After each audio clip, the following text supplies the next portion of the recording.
देखो तुम क्वेश्चन दिया हुआ है, research execute and finance are the equal partners dealing in energy conversion equipment, है ना। The balance of their personal account का बैलेंस दे दिया है 1 अप्रैल 2013 को। अदर रिलेवेंट डिटेल्स भी दिया हुआ है हम लोगों को। क्या क्या दिया हुआ है? फिक्स कैपिटल अकाउंट में बैलेंस है उन लोगों का 3,50,000, 3 lakh and 5,50,000। Current account balance दिया हुआ है 20,000, 15,000 एंड 60,000। फिर मंथली अलाउंसेस दिया हुआ है अलग है। करंट अकाउंट अलग चीज होता है और कैपिटल अकाउंट अलग चीज होता है। कैपिटल अकाउंट फिक्स होता है और करंट अकाउंट जो होता है हर एक साल चेंज होते रहता है। मंथली अलाउंसेस मतलब नथिंग एल्स, जस्ट सैलरी दिया हुआ है 1,500 रुपया, 1,800, 1,200 रुपया पर मंथ है। मंथली अलाउंसेस है पर मंथ है, इसलिए मल्टीप्लाई बाय 12 होगा। इंटरेस्ट ऑन कैपिटल का रेट 10% है, इंटरेस्ट ऑन ड्रॉइंग का रेट 10% है। फिर देखो एन एडिशनल इन्फॉर्मेशन भी नीचे में दिया हुआ है। ड्रॉइंग दिया हुआ है 16,800 ईयरली एंड 36,000, बट फाइनेंस ने कुछ भी ड्रॉइंग नहीं किया है। और फिक्स कैपिटल का बैलेंस देखो 1,50,000 रुपया दिया हुआ है, जो कि विड्रॉ कर लिया गया है रिसर्च के द्वारा 1 अक्टूबर को। तो ध्यान रखोगे कि 1 अक्टूबर से हम लोग निकाल लिए हैं, तो ये माइनस हो जाएगा पार्टनर्स इंटरेस्ट ऑन कैपिटल निकालने के टाइम में, है ना। 1,50,000 पे 6 महीना का इंटरेस्ट जो है वो लेस हो जाएगा। और वहीं जो है फाइनेंस ने 3 लाख रुपया एडिशनल कैपिटल लिया है 1 जनवरी को, तो इन्वेस्ट किया है, तो सो और ज्यादा ऐड हो जाएगा, मतलब इंटरेस्ट ऑन कैपिटल में वो भी ऐड होगा 3 लाख पे 10% और 3 मंथ्स के लिए। फिर देखो हम लोग को नेट प्रॉफिट दे दिया है 2,10,150 का। तो तुमको क्या बनाना है? Compile the profit and loss appropriation account and for the year April 2013 to March 2014 and also the partners fix capital account. हम लोग दोनों कैपिटल अकाउंट ही बनाएंगे इसमें। Thank you. अब आते हैं सॉल्व की तरफ। हम लोग क्वेश्चन में नेट प्रॉफिट दिया हुआ है 2,10,150, ठीक है। फिर अपने देना है interest on capital, to interest on capital. हम कैप्स लिख रहे हैं सो दैट कि आप लोगों को दिखाई दे अच्छे से। Interest on capital, research execute and finance. अब देखिए रिसर्च जो है स्टार्टिंग किया था 3,50,000 से, मतलब 3,50,000 पे उसके 10% इंटरेस्ट देना है। प्लस उसने मिड ऑफ द ईयर्स उसने विड्रॉ कर लिया मतलब ड्रॉइंग कर लिया, so minus 1,50,000 into 10%। But month कितना है उसने अक्टूबर में निकाला है और अप्रैल में खत्म हो रहा है, तो 6 मंथ के लिए उसने विड्रॉ कर लिया। सो कैलकुलेट करें तो यहाँ पे 35,000 आ रहा है, और ये कैलकुलेट करें तो 7,500, तो 35,000 minus 7,500 it will be 27,500। Executor जो है वो 3 लाख रुपीज इन्वेस्ट किया था स्टार्टिंग से ही, सो इसका 10% 30,000, और उसने कुछ भी इन्वेस्टमेंट फिर से नहीं किया है और कुछ भी विड्रॉल नहीं किया है। एंड फाइनेंस जो है उसने पहले इन्वेस्ट किया था 5,50,000 इंटू 10%, प्लस फर्दर उसने 3,50,000 फिर से इन्वेस्ट किया, 3 लाख इन्वेस्ट किया फिर से एट जनवरी 1, तो 3 लाख का 10% जनवरी को इन्वेस्ट किया है, तो 3 मंथ के लिए इन्वेस्ट किया है। क्लियर? यहाँ पे हो जाएगा 55,000 प्लस इसका करेंगे तो 7,500, तो दोनों को ऐड करेंगे तो 62,500। So total will be 1,20,000।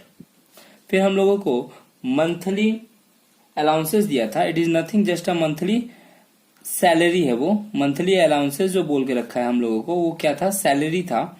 तो मंथली अलाउंसेस अपने पुट कर देना है रिसर्च एग्जीक्यूटर एंड फाइनेंस का।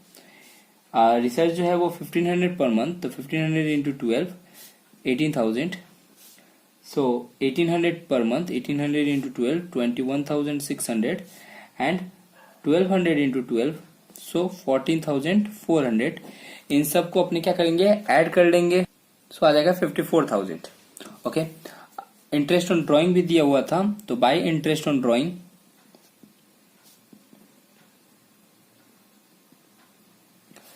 है ना, रिसर्च और एग्जीक्यूटर ही विड्रॉ कर रहा है। रिसर्च विड्रॉ कर रहा है 16,800 at the rate of 10% for 6 month, क्योंकि हम लोग on an average 6 month assume करते हैं 6 मंथ के लिए। तो ये हो जाएगा 840 and this will B 1,800, so 2640। Okay, अब जो है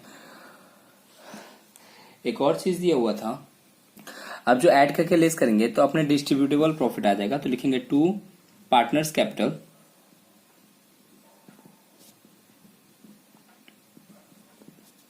distributable profit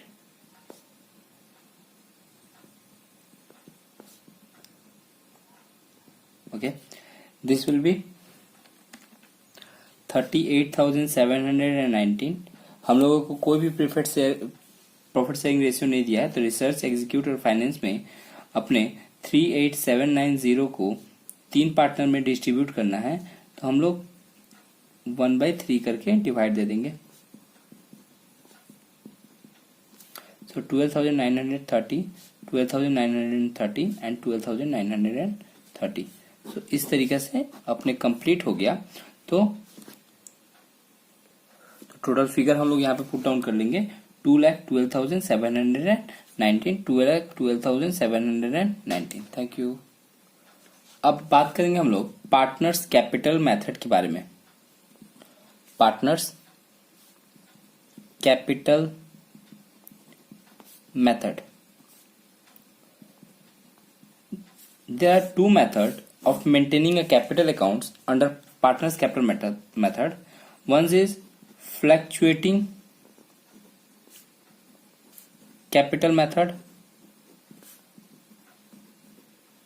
and other one is fixed capital method.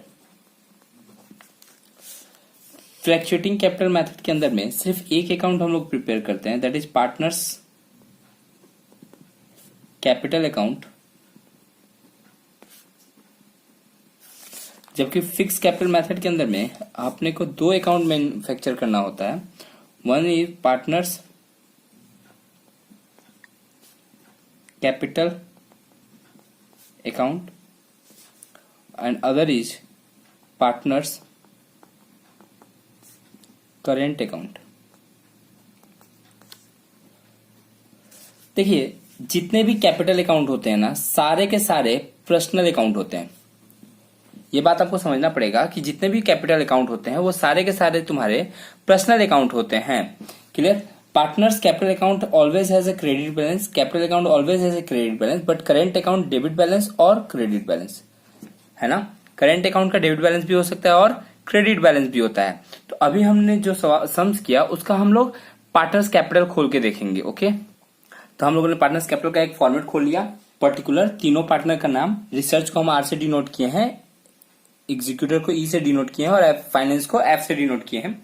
सबसे पहले अपने पार्टनर्स कैपिटल अकाउंट में लिखेंगे by balance b by d, बड़ा वाला कैपिटल जो हम लोगों को दिया हुआ था वो पहले अपने लिख लेंगे। बड़ा वाला कैपिटल मतलब भैया जो इन्वेस्टमेंट शुरू से था, that is 3,50,000, 3 lakh and 5,50,000। Okay, साथ ही साथ यहीं पे हम लोग पार्टनर्स करेंट अकाउंट का भी बैलेंस लिख लेंगे। पार्टनर्स करेंट अकाउंट, ठीक है। पार्टनर्स करेंट अकाउंट का जो भी बैलेंस है दैट इज 20,000, 15,000 एंड 60,000। फिर अगर किसी पार्टनर ने फिर से बिजनेस में इन्वेस्टमेंट किया है तो बाई बैंक बोल के उसका फर्दर कैपिटल जो है वो 3 लाख रुपीज हम लोग यहाँ पे लिख देंगे। और किसी पार्टनर ने अगर विड्रॉ कर लिया है तो उसको 2 बैंक बोल के, परमानेंटली विड्रॉ कर लिया है तो 2 बैंक या फिर 2 ड्रॉइंग बोल के हम लोग निकाल सकते हैं, लिख सकते हैं, है ना। रिसर्च ने 1,50,000 विड्रॉ कर लिया था तो वो लिख लिए। क्लियर? अब बात करते हैं ये जो हम लोगों ने अकाउंट खोला था पीएल एप्रोप्रिएशन का, अब इसका एक एक करके पोस्टिंग होगा। पोस्टिंग होगा मतलब भैया, मतलब ये जो इंटरेस्ट ऑन कैपिटल है ना, ये चार्ज होगा तुम्हारा यहाँ पर by interest on capital, credit वाला डेबिट साइड में और डेबिट वाला क्रेडिट साइड में। दैट इज 27,500 इसका आया था, इसका 30,000 था और इसका जो है 62,500। फिर by monthly allowances, clear, 18,000, 21,600 and 14,400। फिर जो है पार्टनर डिस्ट्रीब्यूट किए थे तो वो पीएल अप्रूव बोलकर हम लोग लिख लेंगे। पूरा लिखोगे तुम लोग, हम बस शॉर्टकट में कर रहे हैं, टाइम कम है इसलिए। 12,930, 12,930 एंड 12,930। फिर यहाँ पे अपने 2 ड्राइंग कर देंगे। जो छोटा वाला ड्राइंग किया था वो 16,800 एंड 36,000। फिर इसका इंटरेस्ट ऑन ड्राइंग निकाल लेंगे। इंटरेस्ट ऑन ड्राइंग जो है 840 एंड 1800। फिर सारा पुट करने के बाद बैलेंस कर लेंगे, ऐड करके लेस करके 2 बैलेंस C/D निकाल लेंगे। सो हम लोगों ने बैलेंस CD निकाल लिया सबका। अब तुम लोग क्या करोगे, आराम से टोटल कर लोगे इसको। क्लियर? सो मैंने टोटल करके लिख दिया। अब जो है, अब पार्टनर्स फिक्स कैपिटल मेथड के हिसाब से 2 अकाउंट खुलेगा, एक पार्टनर्स कैपिटल और एक पार्टनर्स करेंट। तो देखा जाए तो पार्टनर्स फिक्स कैपिटल मेथड के अंदर में पार्टनर्स कैपिटल बनता है, पार्टनर्स करंट अकाउंट बनता है। कैपिटल के अंदर में सिर्फ वही बड़ा वाला कैपिटल आएगा 3,50,000, 3 लाख और 5,50,000। फिर फर्दर कैपिटल जो इसने 3 लाख लगाया था वो आएगा, और विड्रॉ जो 1,50,000 किया था वो आएगा। उसके बाद हम लोग इसका बैलेंस CD निकाल लेंगे एज यूजुअल। करंट अकाउंट के अंदर में बात करें तो करंट अकाउंट का बैलेंस आएगा, जो छोटा वाला बैलेंस था 20,000, 15,000 एंड 60,000। फिर इंटरेस्ट ऑन कैपिटल वैसे ही पुट कर देंगे, मंथली अलाउंसेस वैसे ही पुट कर देंगे, पिलर वैसे ही पुट कर देंगे, ड्राइंग वैसे ही पुट कर देंगे, और इंटरेस्ट ऑन ड्राइंग भी सेम वाला ऊपर वाला ही वैसे ही की तरफ पुट कर देंगे। जैसे कि देख रहे हो कि तुम लोग जैसे ऊपर में पुट किए थे वैसे यहाँ पे हम लोग सारा अमाउंट पुट कर दिए। फिर इसका बैलेंस ऐड करके लेस करके CD निकाल लेंगे। तो अपने बैलेंस CD निकाल लिया। क्लियर? इसमें सिर्फ बड़ा वाला अमाउंट जाएगा और इसमें छोटा वाला कैपिटल का अकाउंट जाएगा। Okay, thank you so much.